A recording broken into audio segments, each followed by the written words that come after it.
my name is Amy. Welcome back to my channel. In today's video, I am going to take you through the process I used to make this costume, which is my contribution for Fandom February. I decided I would do so by making a Hogwarts uniform for my house, which is Slytherin, in case you hadn't figured that out by the colors I'm wearing. I actually got this tie from Jessica at Penny River Costumes, and I will put a link to her down below. Other than that, everything that I am wearing, I made with the exception of my jeans and my shoes.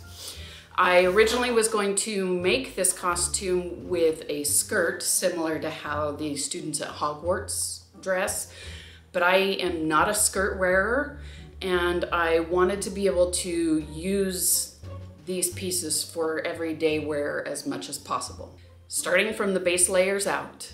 For the white shirt, I used the Hey June handmade Amherst shirt. This is the pattern. These are all PDF patterns that can be purchased online and printed at home, with the exception of the pattern I used for the cloak, which I will show you in a minute. After making the shirt, I embroidered snakes on each of the collar points. After the shirt, I made the vest, and I made the vest using the Patterns for Pirates basic tee pattern.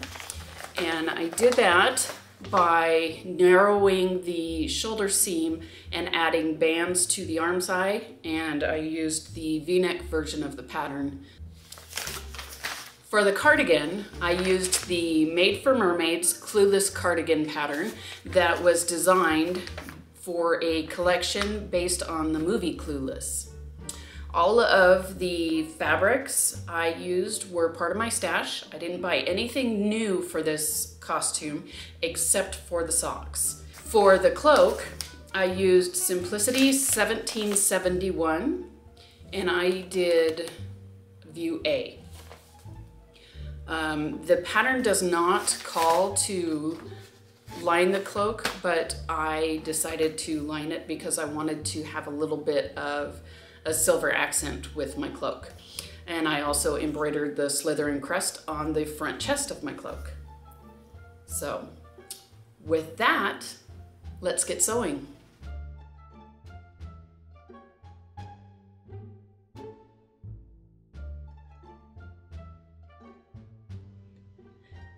In order to make the vest, I needed to adjust the pattern I was using as the base and starting point. I did that by tracing around each of the pattern pieces onto medical exam table paper. That's what I use for patterning. After I traced around the pattern, I shifted it to the side just a little bit to determine how much narrower to make the shoulder seam. I repeated this process for the back piece.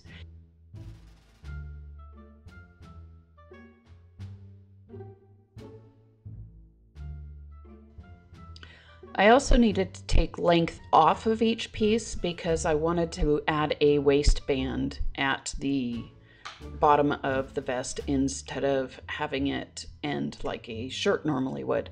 So I first marked the line on the back piece, and then I used the back piece matching it up to the front piece arm side to determine where to make that cut line on the front piece.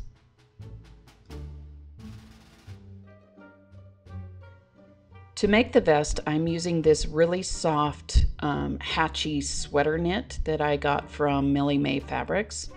It is probably by far the softest sweater knit I have ever felt. I cut both the front and the back pieces, and then I also cut the neckband, the arm bands, and the waistbands. To determine the length I needed to cut for the armbands, I measured the unsewn arm side, and then I cut the armbands at 85% of that measurement.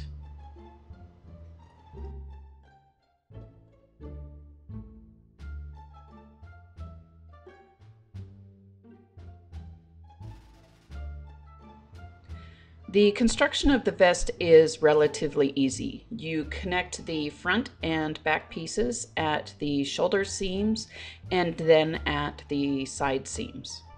Once that's done, you sew the bands together with the short ends, and then I always run a serging line along the long end just to hold the pieces together. I added the band to the neckline, the arm size, and the waistband. As a side note, I do add the V-neck neckband before I sew the side seams, just because it's a little bit easier to manipulate the neckline when the side seams are not yet sewn.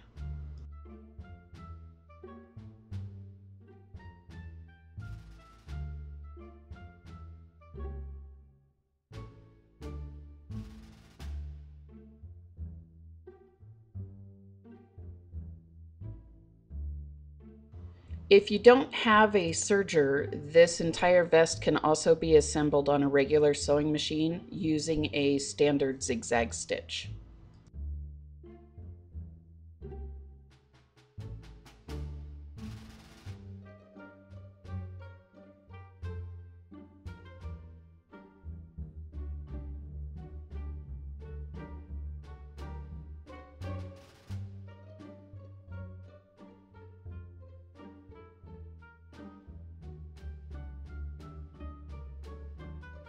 That is the Slytherin vest finished, and now I'm going to cut out the cloak and get the outer piece sewn together so that I can embroider it.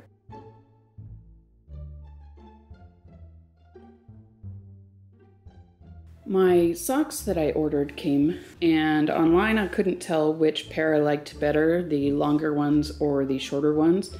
But I actually really like the shorter ones better because this little stripe here in the argyle is actually white, and on these it's orange, and I just don't think it fits with Slytherin. But I'm really happy with these. I think they're going to be perfect.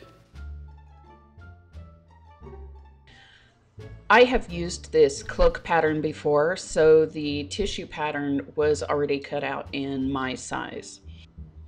I have made this pattern several times, and each time I have chosen to line the cloak just because I feel like it gives it a better look, but also I wear these cloaks to our LARP events, which aren't always very warm, and so I like having the extra layer for the warmth.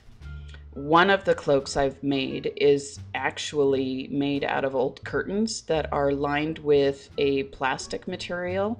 So that cloak is actually waterproof, which is really nice.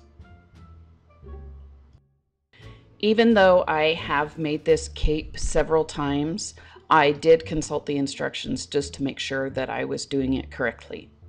The first step in construction is to attach both front pieces to the back piece at the side seams. I then pressed those seams open, clipping along the curves where I needed to.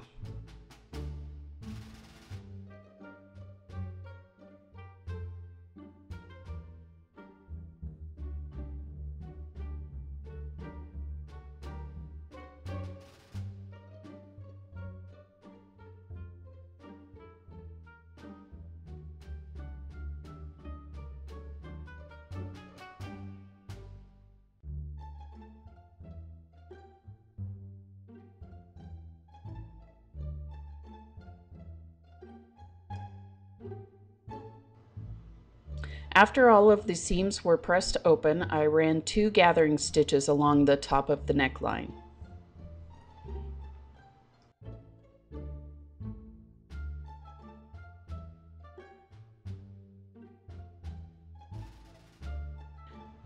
I assembled the hood off camera, but once it was assembled and the pleats added to it, I attached it to the cape, matching up the center back seam and the front edges. And then I gathered down between the front edges and the center back seam on the cloak and pinned it in place. The hood was attached to the cape using a 5/8 inch seam allowance, which is what the pattern calls for. And I did not finish any of the seams in this cloak because it is lined.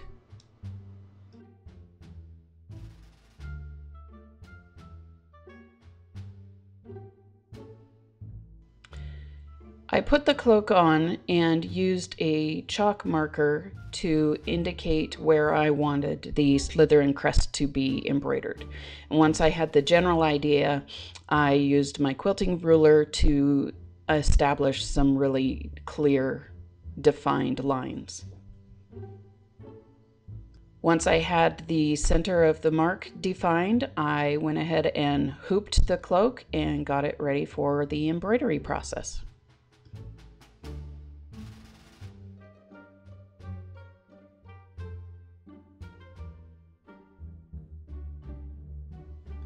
The embroidery pattern I'm using I found from a seller on Etsy, and I will try to remember to link that down below.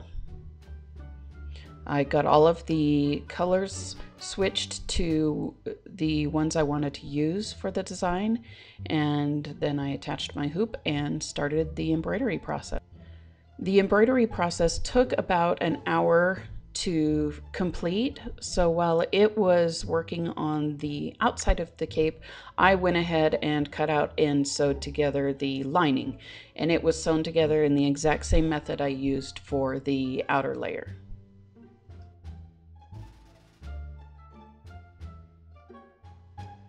Once the embroidery was finished, I trimmed off the stabilizer on the back, took out the basting stitches, and cleaned up any jump threads that were still visible on the front.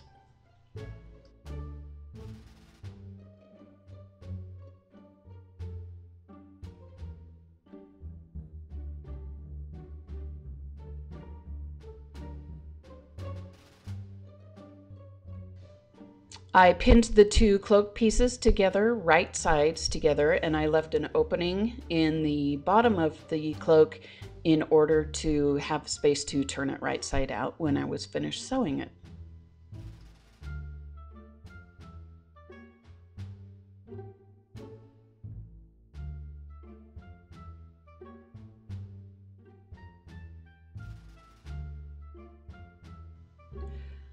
I turned the cloak right side out, pressed the seam allowance, and then I top stitched all the way around it, which in turn closed the opening that I had left in the bottom for turning.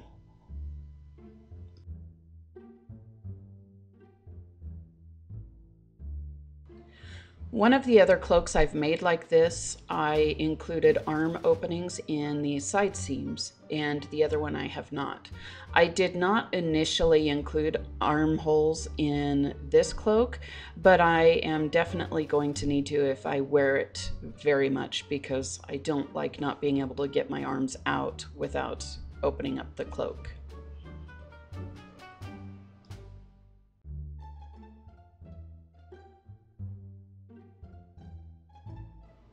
Once I top stitched all the way around it, I added 2 hook and eye closures at the neckline, and with that, the cloak was finished. It turned out amazing, and I really, really like the crest embroidered on it.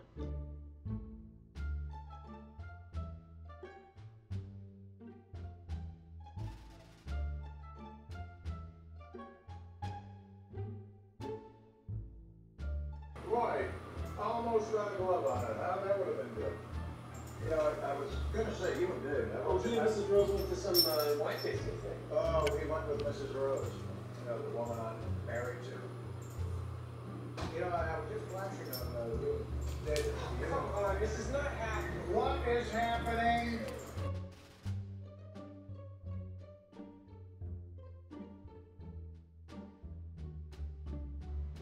When Made for Mermaids put out the Clueless cardigan, I was part of the tester group, but I have not made it since the pattern was released. So I needed to start by taping together the pattern.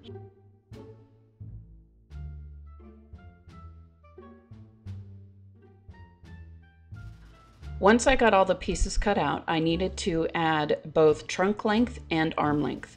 So I did that by cutting the pieces apart at the center And then I used the grid on my cutting mat to put the lengthening pieces in and tape the pieces back together.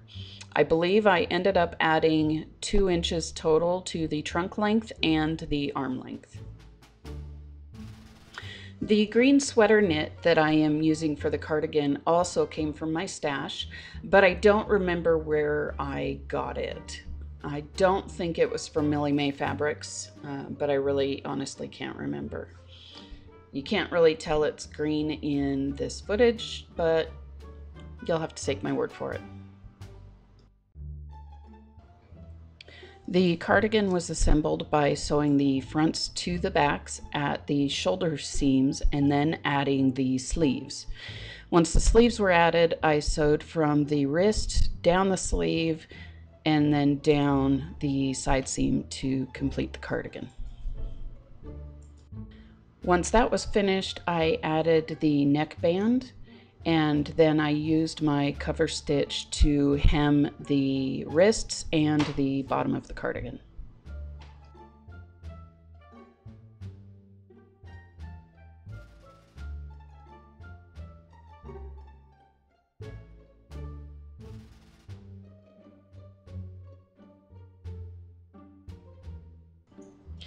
I used the buttons to mark the location and size of the buttonholes, and then I used hem tape to mark them before I sewed them so that I had more defined lines to work with, because the tailor's chalk wasn't really working on the sweater knit.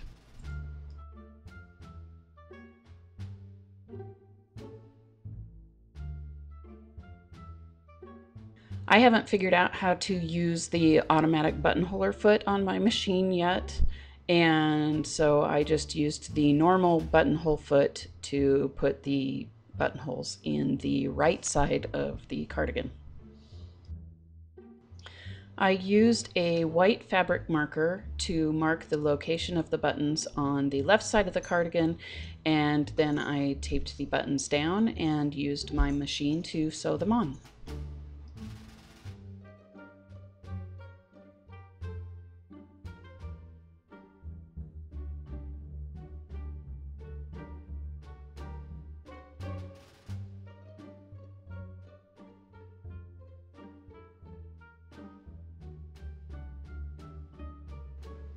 And here is the cardigan finished. You'll have to excuse the dog hairs. We have white dogs and their hair gets everywhere.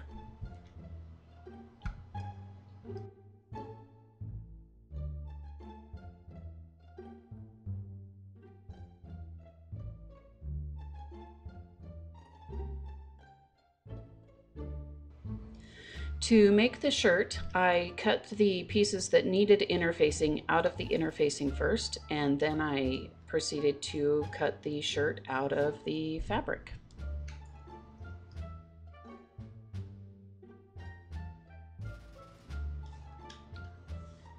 While I was cutting the shirt out of the fabric, I used a fabric marker to make sure I marked the matching points and any pleats or darts.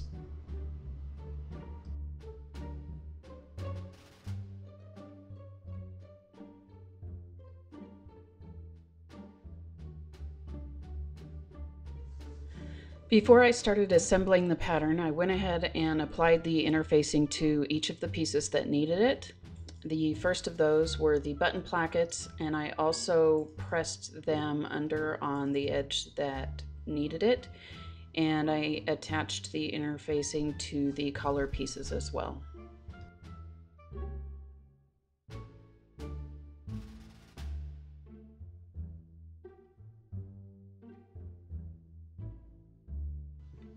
Once I finished applying the interfacing, I used the iron to mark the darts so that I would be able to stitch them with ease.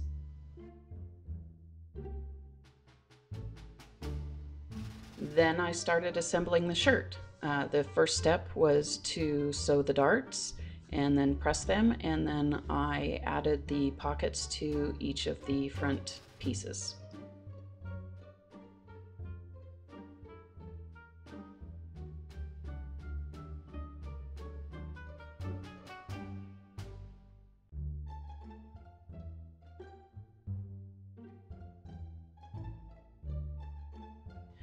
Once the darts were sewn and the pockets were added, I attached the placket pieces to each of the front pieces. After they were sewn, the placket pieces were folded over, pressed, and top stitched down each side, and then once again on the outer edge.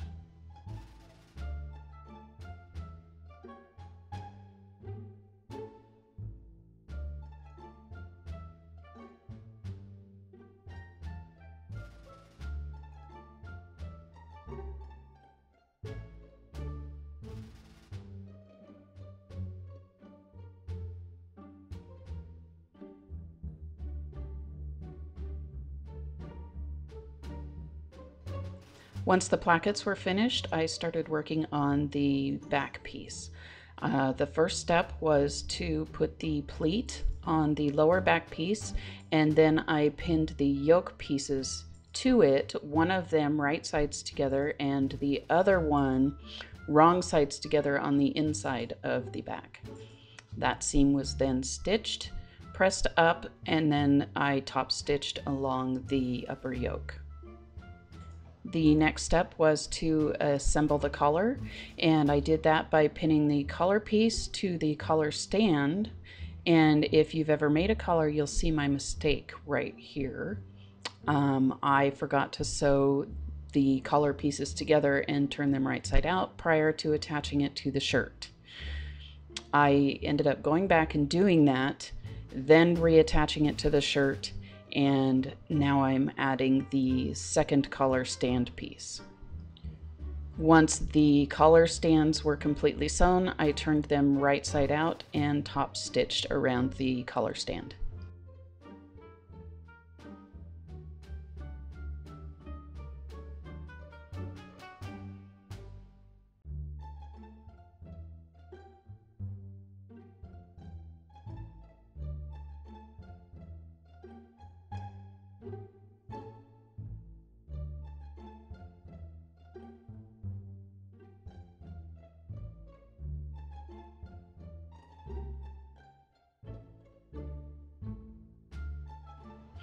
I used French seams to close up the side of the shirt, and then I ran 2 lines of gathering stitches between the marked points on each of the sleeves.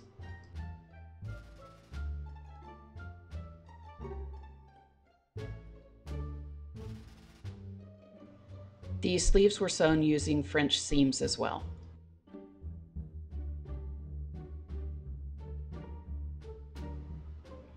I pinned the sleeves to the shirt, matching up marks, and then I used the gathering threads to take up any ease that was left in the sleeve while attaching it to the shirt.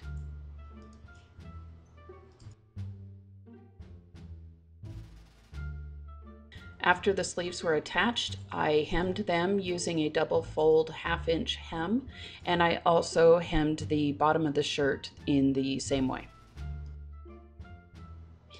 I used the placket pattern piece to mark the buttonhole placement on the shirt, and then I extended those lines using a ruler just so that I could see them a little bit better while I was making the buttonholes.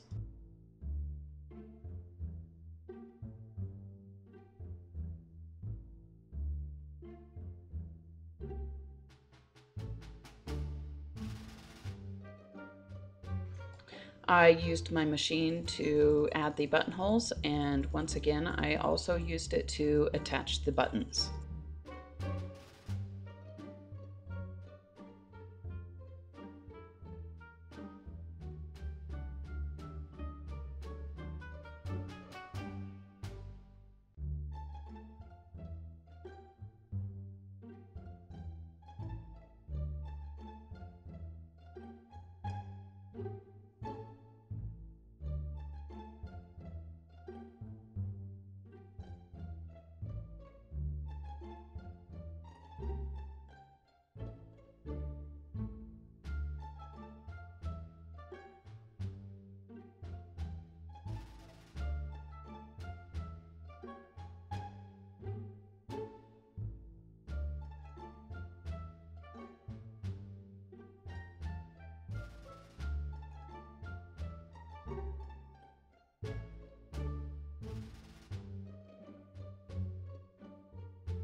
I hope you enjoyed watching me make this costume as much as I enjoyed making it.